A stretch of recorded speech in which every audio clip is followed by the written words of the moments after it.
हमें लिखें कि वह 2 मिनट में चाय बना लेगी। वह 2 मिनट में चाय बनाएगी। तो कैसे लिखते हैं इसको? वह 2 मिनट में चाय बनाएगी। तो शी विल मेक टी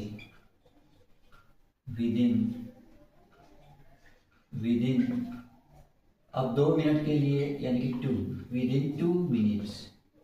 इसमें 2 मिनट का ही समय दिया गया है, तो विदिन 2 मिनट्स।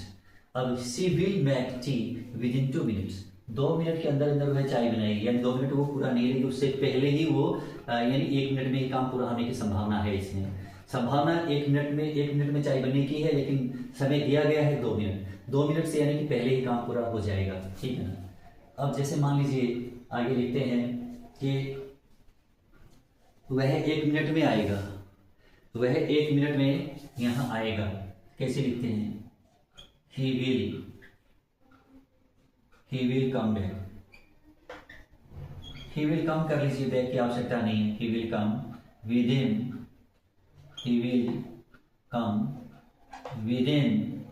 1 मिनट में। Within A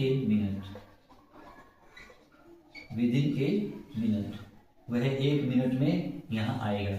he will come within a minute. वह 1 मिनट में यहाँ आएगा, यानी 1 मिनट 60 सेकंड का हुआ, ठीक है ना।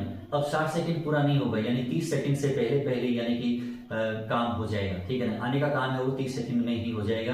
प्रारंभिक 30 सेकंड में हो जाएगा, वो बाद वाला 30 सेकंड है वो वहां तक नहीं जाएगा, ठीक है ना। He will come within a minute, ये है इसका विदिन का प्रयोग। अब जैसे मान लीजिए वह इसे 2 घंटे में करेगा। वह इसे 2 घंटे में करेगा, तो इसको कैसे लिखते हैं? He will do it. वह इसे करेगा विदिन 2 घंटे में, विदिन 2 आवर्स। वह इसे 2 घंटे में करेगा। He will do it within 2 hours. वह इसे 2 घंटे में करेगा। तो ये था विदिन का प्रयोग। कुछ वाक्य और करवाता हूं मैं आपको कि पूरा समझ में आ जाए।